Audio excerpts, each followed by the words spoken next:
Hey, how are you? How's everything going? Thanks so much for being here. I know there's an extra step there to get logged in, so hopefully I will just give it another minute or so. Any questions, anything you have, please don't hesitate. You can go ahead and put it sort of in the chat question feature. I'll try to not be too long-winded and get to those in a timely fashion. So let's go ahead and get started with the webinar.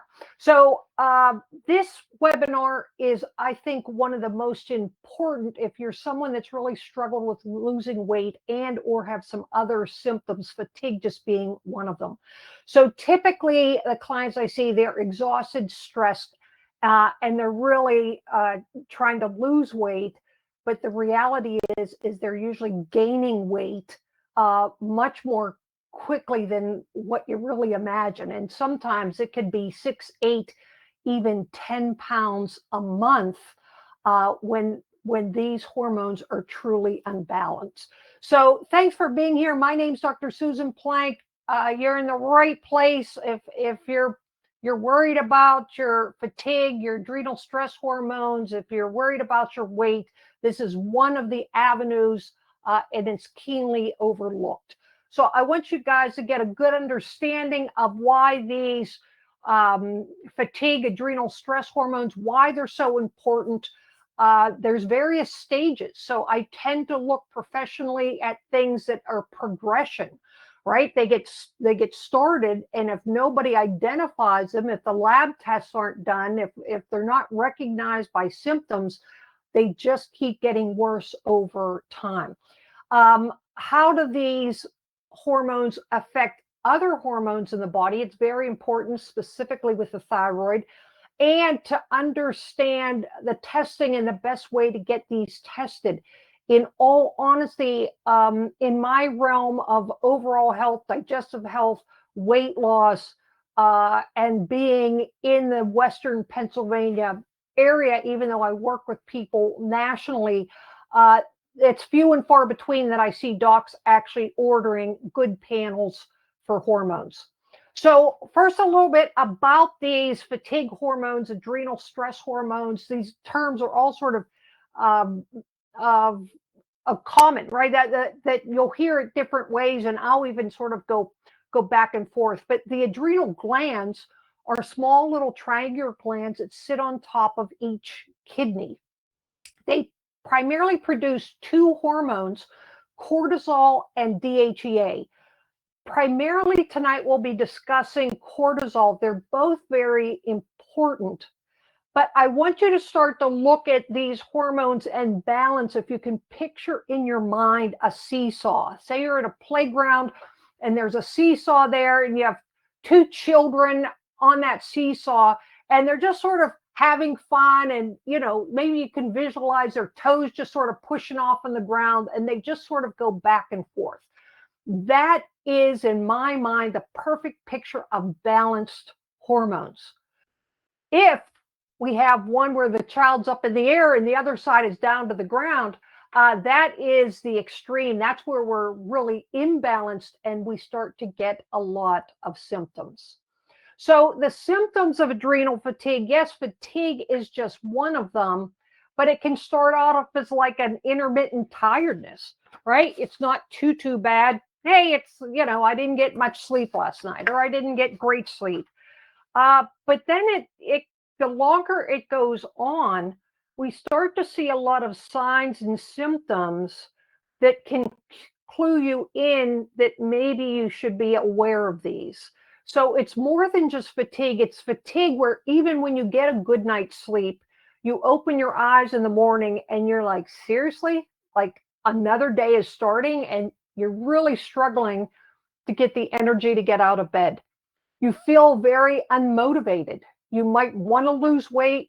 Maybe you want to, with these beautiful days, you want to get out and go for a walk. You want to do something, but you just find yourself going to the couch and being sort of like the couch potato. There's the motivation, no matter how important it is to you, you can't get motivated to go do things, right? Even the things that you love to do. We're going to have some brain fog, things that just, the brain's not as sharp. You're not focusing. You make maybe silly mistakes or, making out a check or paying bills or whatever it happens to be. You don't remember somebody's name. You just you chalk it up to slips of the tongue. Your sleep starts to be more and more interrupted. So instead of like, a couple of times a month, I don't have a good night's sleep, it's becoming more and more frequently, almost like where you have this nervous energy. Emotionally, it can feel like if one more thing happens, I'm going to break down in tears, or I'm going to get angry, or it's going to be the straw that breaks the camel's back. I don't know what I'm going to do, but if one more thing happens.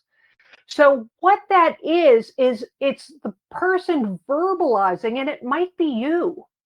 And so what's happening is these adrenal hormones, the cortisol and DHEA, are actually there, like that seesaw, to protect us.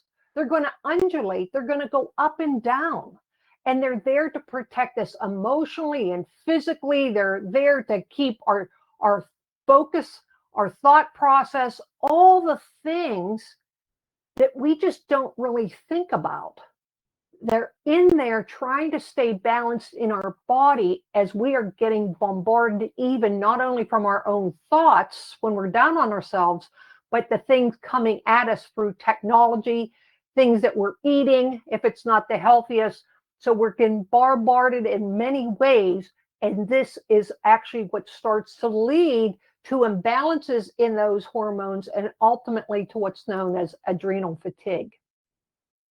I like this slide, and I put it in here because a lot of folks only look at stress negatively. And it's been a good few years ago, maybe close to 20 years ago. I had a young guy as a client. He was getting married, and the wedding was still a couple of months off. But as the wedding got closer, he realized he was having more and more digestive issues.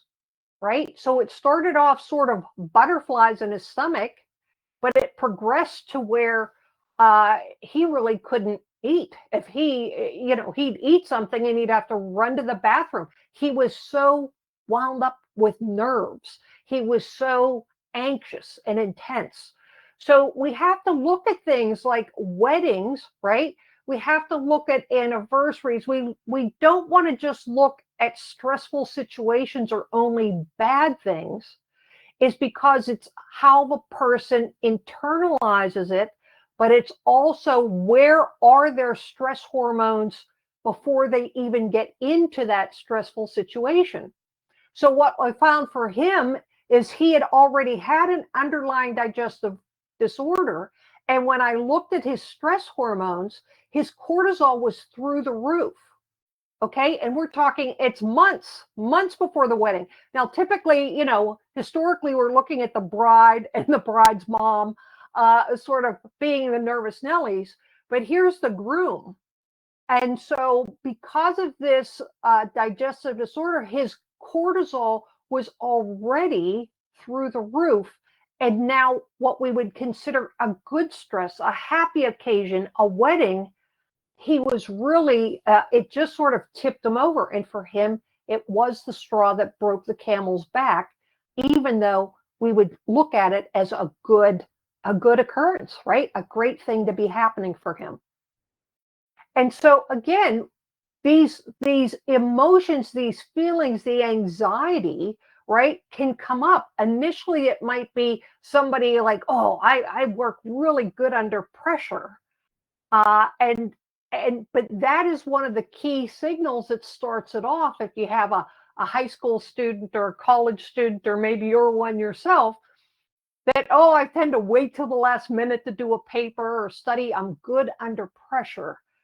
That feeling, you're good under pressure, your focus is better, maybe you have a presentation to do at work, is when cortisol goes higher, it makes you focus. It makes you sort of lose sight of everything else and focus on what's primarily important. That's great in the short term, but if this continually happens, we get cortisol too high for too long, and it can lead to all those other symptoms.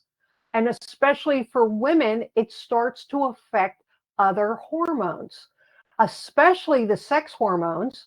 And birth control pills will just make it worse. It'll make women going through menopause worse. I want you to realize that if you're a woman that's maybe you're approaching menopause or you're postmenopausal, the reality of that is yes, you're going to lose the hormone production from your ovaries. Maybe you had a hysterectomy and it happened very suddenly. At some point, you're going to lose the function of the ovaries to produce progesterone, estrogen, right? Testosterone even. But we have a backup, and the backup is those adrenal glands. So we're not meant to be, as women, we're not meant to be in our reproductive stage throughout our entire life. We have reproductive years, and as the ovaries lose function, we go through peri and into postmenopause. Those hormones are no longer produced at the ovaries, but the adrenal gland should be producing backup levels of estrogen and progesterone and testosterone. And that's because the hormones are good for us. But if earlier in life or cortisol gets too high for too long, it's going to disrupt the production of all of these hormones, whether a woman still has her ovaries and is younger in life, or whether she's postmenopausal and relying on the adrenal stress hormones. And this is why we can see such fluctuations in a woman's cycle if she's younger, and also a woman going through menopause, hot flashes, night sweats, these types of really exaggerated symptoms, depending on how high that cortisol is, not only right then, but actually earlier in life as well. And so along the cortisol then thyroid connection, we have the same thing happening. Thyroid, we have two hormones, T4 and T3. T4, the thyroid gland sits right in front of your neck. T4 is known as more the inactive. So the T4 is stored in the thyroid gland. So T4 is a hormone, thyroid hormone. As T4 leaves the thyroid gland, it's made up of 4 molecules of iodine. When it leaves the thyroid gland, one of those iodine molecules are cleaved off, becoming 3 iodine molecules, T3. So we have T4. Once it leaves, it becomes activated. It's cleaved off. Now you have active T3. That's what goes out to every single cell in the body to sit in a receptor of the cell and say, hey, time to speed up. Whatever it's time to start moving, right? So you're not constipated. So your hair is growing. So your nails are growing. So your metabolism working. All the things that we rely on the thyroid to do for us. But here comes cortisol. And if cortisol is too high, it's going to block the production, number one, of how much T4 there is, but it's going to block the ability of the thyroid to actually release and convert that T4 into the active T3. So through the years, I've had many, many women say, hey, I know it has to be a thyroid. I just, I'm constipated. I feel miserable. I have no energy. I have brain fog. They list all these symptoms. And what I want you to realize right now is that high cortisol mimics a low thyroid. Not only does it mimic the symptoms, but it actually, the longer it goes on, will cause the thyroid to be low and stop the conversion of T4 to T3. So again, every hormone in the body is connected some way, either directly or indirectly. And so this, we have an inverse. The higher the cortisol goes, the lower typically the conversion is of T4 to T3. Hence, you're going to lose that energy and you're going to start to have the symptoms of somebody that's hypothyroid. And yet maybe your thyroid tests, your TSH, if that's all your doctor's doing, might look normal. And so you keep getting these normal tests. And again, they should be checking TSH, T4, T3, both free and total, and also iodine levels. But this is where cortisol can actually mimic what's happening in the thyroid. So this really creates this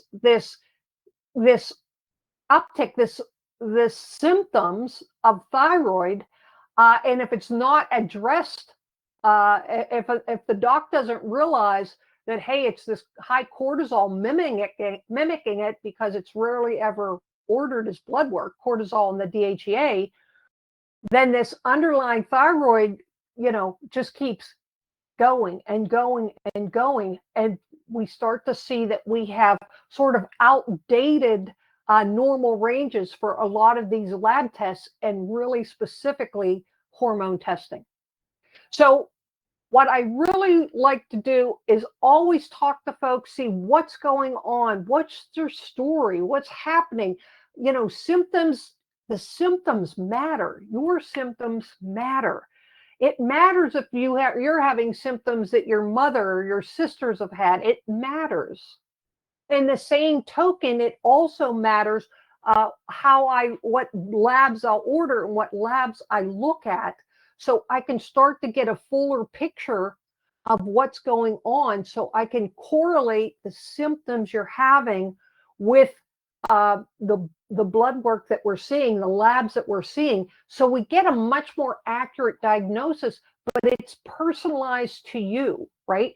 It has to be personalized to you, and get especially for hormones. Hormones are just communicators. They're floating through the bloodstream. They need to get to a receptor. And so we're reliant on having enough hormone, but also having clean receptors that hormone can sit in and then share the signal of what it's going to tell those cells to do. So there are 4 stages as we start to go through what's known as adrenal fatigue. Our first stage is the alarm reaction stage. And so this is a typical, what's known as a fight or flight. So there's a little bit of, say, an anxiety, a divorce, a huge financial loss of a loved one, loss of a parent. Maybe you start being a caregiver and you're not quite sure, maybe it's going to end up being a longer process than initially. So it's just this slow process that these hormones need to kick up production. And so your body's under this sort of alarm. Hey, there's something going on. We need to ramp up production of these hormones so we can meet the need of whatever it is, psychological, emotional, maybe it's physical. Maybe you don't feel well. Maybe you are carrying around too much weight. Maybe you're diabetic and controlling your blood sugar is the stress. So it can be any part of this realm, but the alarm reaction is the first one. Next is stage 2. We get into the resistance response. This is where we get more symptoms, where the person just sort of, man, I just don't feel like myself. I don't feel as good as I'd like to feel. I don't feel the way I used to feel. And so, the hormones are being produced at a higher rate. And now what's happening is cortisol is really staying elevated as more of a sustained. So again, instead of that seesaw of cortisol and DHEA just sort of going back and forth, undulating, completely normal, is now cortisol's really starting to get ramped up here. Okay, so it's kicking up a notch, right? It's getting kicked up a notch. The person's feeling it, but it's nondescript symptoms. It's not like this is what's going on. It's just sort of generally, they know they don't feel good. They're not quite sure what to do about it, but the sleep's not great, the energy isn't good, the mood, I don't feel like going out. The hubby or the kids, hey mom, let's go do this. Let's I'm not really, I don't know, that unmotivated. Nah, I'm not up for it. So this is the second stage. When we get into adrenal exhaustion, this is where now we really have that seesaw tipped. If it's not pegged where cortisol is really high and DHEA, so think of the two kids, right? One is down here on the ground, and the other one's dangling, right? The feet are dangling up in the air. The cortisol is really being pumped out. So again, it's that feeling of really being wired and nervous and anxious. And then because these hormones, they're starting to give out a little bit, right? It's that DHEA is trying to be produced to keep cortisol under wraps. We're going to start to get undulating symptoms. So you're wired, but you're sort of tired. You're super focused, and then you're just sort of exhausted, or I can't think about anything. It's sort of a flip-flop now, back and forth, a very distinct flip-flop back and forth of symptoms that are almost opposites is when we get into adrenal exhaustion. And then ultimately, when we get to adrenal failure, boy, there's just been so much cortisol released. The DHEA has been trying to rein it in, so right, keep the balance.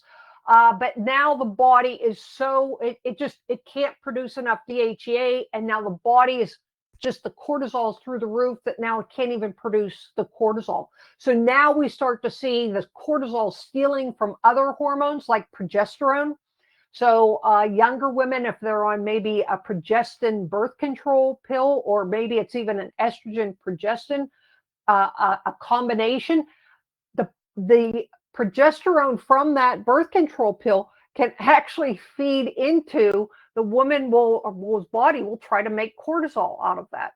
And so the same thing, I have women menopausal that, again, they've never had their hormones tested, but somebody is prescribing them hormones, and that cortisol is so high in the body's way of trying to keep, because it is like an alarm, like you need to get out of here, right? Like if the fire alarm goes off, you just want to get the heck out of Dodge.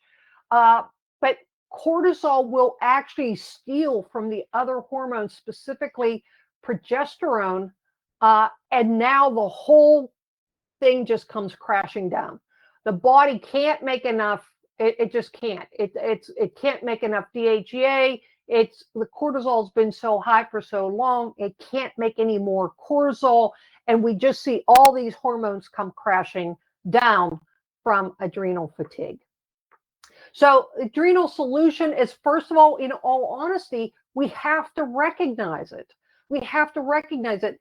This condition is so much in folks that can't lose weight, in folks that are diabetic or even pre-diabetic, postmenopausal women, younger women that have been on birth control pills, and maybe it was PCOS or endometriosis. Something already was going on hormonally that they started birth control pills.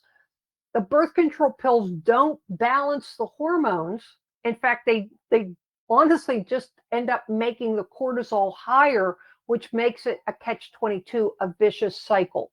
So we need to sort of find peace for the body. The person needs to eat differently, very naturally. We need to look at cleaning up receptors. We need to look at a lot of support, because they've gotten to the point where their body can't make these hormones. They're really struggling.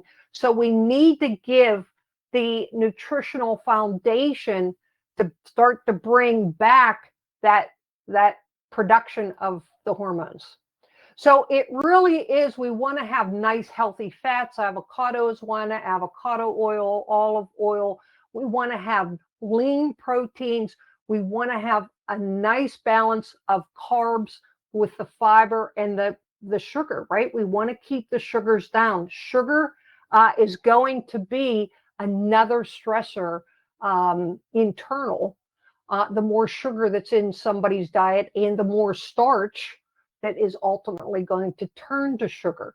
So we need to pay a great deal of attention to the diet, but I'm also a fan of diet alone, depending on where someone is on that, alarm resistive fatigue and failure stage.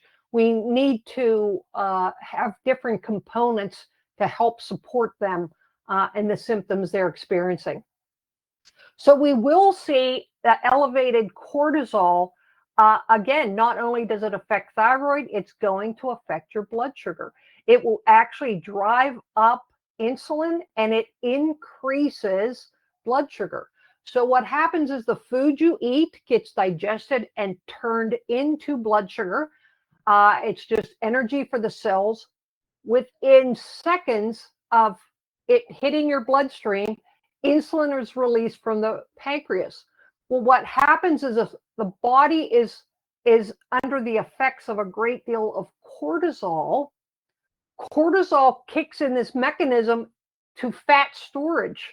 So now all the food that's going in, instead of being used for the cells, that high cortisol sort of ramps up where all this now is sent into storage as fat in case you need it in the future.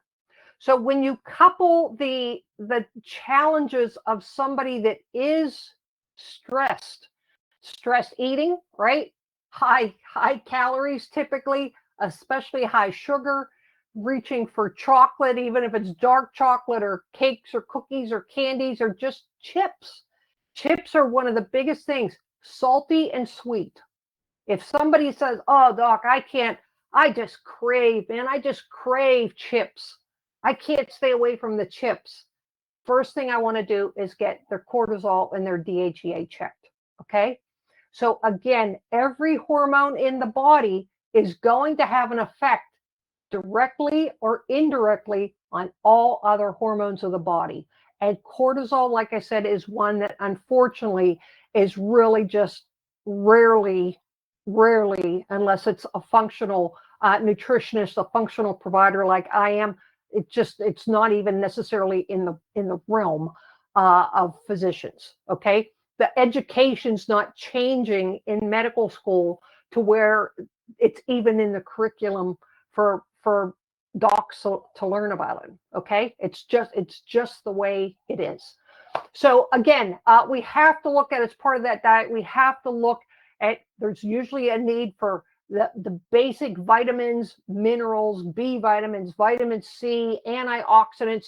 It really truly is a lot of supporting and building up that person. They've been running on empty sort of for so long that now they've sort of crashed and burned, and we have to build them up gently and do it. But you can get really nice changes fairly quickly when you get it right. We also need to make sure we focus on getting that great sleep. We need to get, generally Americans don't get enough sleep. I'm shooting for, in all honesty, guys, 9 hours. I feel fantastic. 9 hours, right? I'm pretty good at 8, but my goal is 9 hours of sleep a night. That's just for me. I know I feel really good. When I wake up the next day, woohoo, I'm going to be on fire. So I build that into my schedule. It's what I try. Oh, it might be past my bedtime now. Oh, kidding. But we need to know, again, that's me. You could be completely different. We need to find out what works for you. What are the needs of your body? And that's what your symptoms tell us. And that's what I can glean out of labs that give us sort of what's going on inside, right? What's going on inside. So, and the other part is stress management. It's so difficult for folks now, right? There's financial stressors, let alone, the whole political realm. And then, we have single families and we have grandparents stepping up, watching children, and it's just sort of hard on everyone.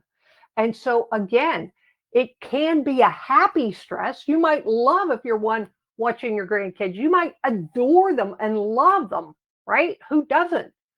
But when it becomes day after day, typically the kids, right? The kids have more energy than the grandparents. It can start to wear the grandparents down even more so because it's part of their stress mechanism.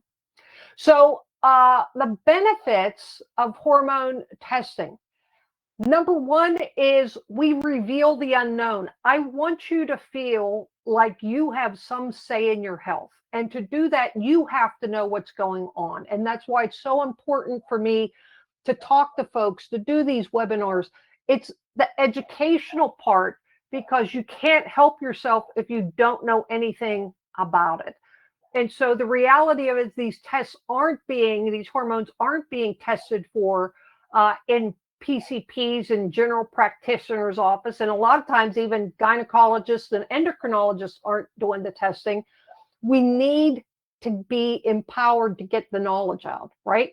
So in this realm, what I'm talking about, the important hormone test, pregnenolone, it's known as the mother of all hormones, okay? Cholesterol, most people don't realize that cholesterol is the backbone. All the hormone structure is made out of cholesterol. So I have a lot of docs nowadays that are really trying to use Lipitor and other lipid lowering medications to drive the cholesterol down as low as possible. And that's really an old school approach.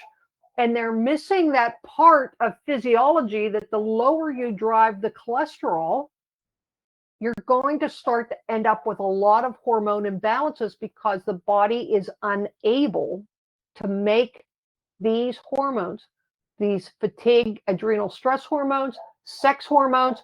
The body can't make them if there's not enough cholesterol. Progesterone, DHEA, like I said, is another cortisol. It's a cortisol, obviously, would be on there. Estradiol, estrogen, testosterone, the TSH, which is not a hormone, but it's thyroid function. A lot of times, docs, that's the only test they're ordering. But I really like TSH, the T3, T4, the hormones. Those are the hormones, T3, T4, total and free, and also insulin. So the more of these, right, the more of these we get a fuller picture of what's going on. I'm very, very aware of whole body health. It's one of the big drivers of, you can just see with this cortisol, and the longer it's elevated, how other parts of the body can start to be affected. And yet, if you throw a medication at somebody that is pre-diabetic or diabetic for blood sugar, and yet, the insulin is off and the blood sugar is high because of cortisol, that medication's not going to do anything, right? So we're going to see a resistance almost to conditions where medications are being recommended when cortisol is really what the root cause is, where cortisol is the basis of what's driving the other hormone out of balance. And so here I want to give you an example. So when we're talking specifically these types of hormones, these cholesterol steroid hormones, the fatigue, adrenal stress ones, the sex hormones, they test really, really well in saliva. And it's my preference. In fact, a lot of times, if we're going to do both in blood and in saliva, I have no problem doing that. But I like the testing to be done on the same day, because for blood hormones, we have these huge ranges, right? We have to include in a normal range what's being included as a young woman that's having a menstrual cycle and an older guy, right, that has barely any estrogen at all. So these are built into these ranges. So we have these very large ranges when we're looking at hormones in blood work. I like, because saliva holds on to the hormones longer. Hormones, when they're released, especially think of cortisol, it's going to be released very quickly. That makes you sort of tighten up. And what's that? You're driving to the lab and somebody pulls out in front of you in their car. what are you going to do, right? You slam on the brake and you just sort of wait, right? And now you're going to go in and get your blood drawn to have your stress hormones, your cortisol tested. So I want to take all that incidental, right, anxiety and things out of it. I love getting these hormones done in saliva. The downfall is, the con is, it's not covered by insurance, but there are so many more pros. Is that it's very accurate. It's specific to a woman or a guy. It's age specific, right? We start to get so much more personalized information.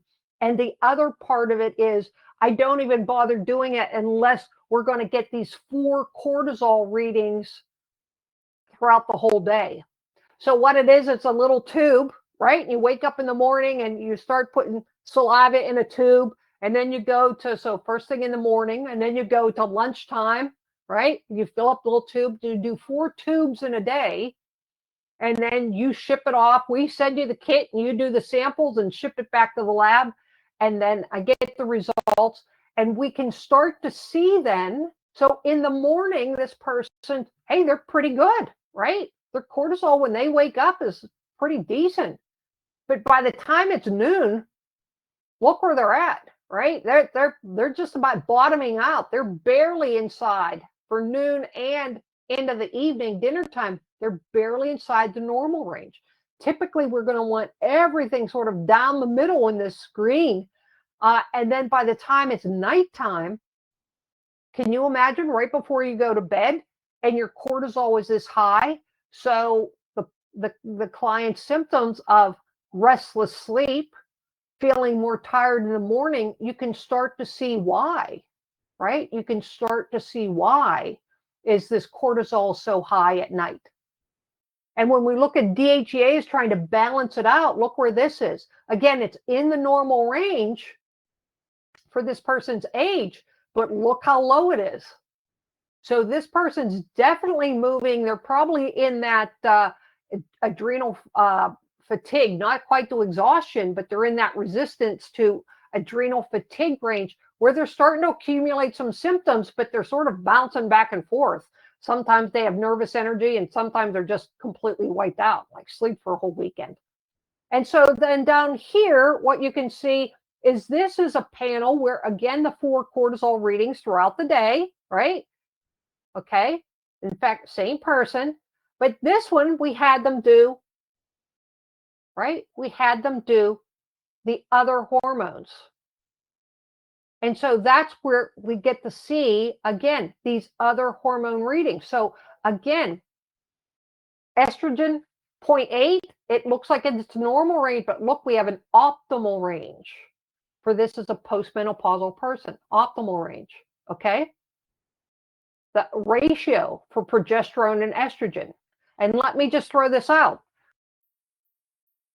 You should never be taking one or the other without the other one. You should never be taking any type of estrogen without progesterone. You should never be taking anything progesterone, a cream, lotion, anything without estrogen. They always need to stay in balance to each other. They need to stay in balance. Okay? So this is what the testing would look like. Now, what I want you to see is these different hormones. So up here, you can see here's cholesterol. Okay, so it's the backbone. Pregnenolone, like I said, is the mother of all hormones. So all hormones, then enzymes work on these. And out of pregnenolone, here's progesterone, and here's the DHEA. Now, when somebody, what I want you to see is DHEA then is a precursor not only for testosterone, but also for estrogen. Okay, so cholesterol to pregnenolone to DHEA to help balance that cortisol, DHEA, the testosterone, it converts to testosterone, and testosterone converts into, we have different types of estrogen, but converts into estrogen. On the other half, the progesterone half, that's why I always want, see, top to bottom and side to side, the estrogen is complemented by the progesterone, and this vice versa, progesterone is complemented by the estrogen. Top, bottom, side to side, we want these in balance. But what happens is this can be hijacked. This can be hijacked. See this right down the middle here? Between the DHEA and between the progesterone, we have 17-hydroxyprogesterone. This goes right down into cortisol, directly into cortisol. Okay? And so it can steal, right, from this pathway. It can steal in multiple different ways to feed the cortisol. When I said earlier, hey, the body's always going to try to make cortisol. It's going to, the body just sees cortisol as protective. It doesn't know. It'll just keep trying to make it, right? So the more cortisol, then the body's thinking, all right, now we have enough. We're going to pay attention. We're going to start running if we need to. We're going to be protected. But when this upper part gets out of balance, these hormones, it'll just feed and feed and feed into cortisol. Okay. And that's where these levels just go higher, and it'll keep robbing these other hormones to make more cortisol. The other thing I want you to realize is we talked about progesterone being the calming hormone. We can see down here corticosteroid. This is actually helps with pain, right? Cortisol, cortisone, right? We start to see pain. We start to see pain can start to be imbalanced. If somebody had a condition that said, I used to be able to live with the pain, but man, I just can't take it anymore. Again, imbalances in this hormone cascade. This is the way men, women, young, old, this is the way our hormones are produced, our sex hormones, out of cholesterol and pregnenolone. So again, I like to always change the diet, get the person really educated on how to nurture themselves, eating the right food, get that blood sugar under control, do whatever we can, whatever else is out of kilter. If you have bad cholesterol, you're going to have bad hormones. You're going to have screwed up hormones. So we really want to make sure we're balancing everything as much as we can with food. And then this is a fantastic supplement, ProAdrenal, that has these different herbs and things in that are nice and balancing. Okay, they're known as adaptogens. So if there's too much over here, it's going to pull out of here and it's going to put it over there, right? It's sort of adaptogens are going to try to come in to balance that seesaw, okay? To balance the seesaw. Yep.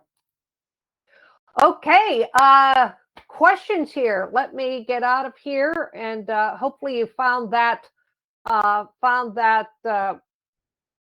informative. And so let me get out of here and stop the sharing and get back to where I need to be. So any questions you guys have? Anything in the chat?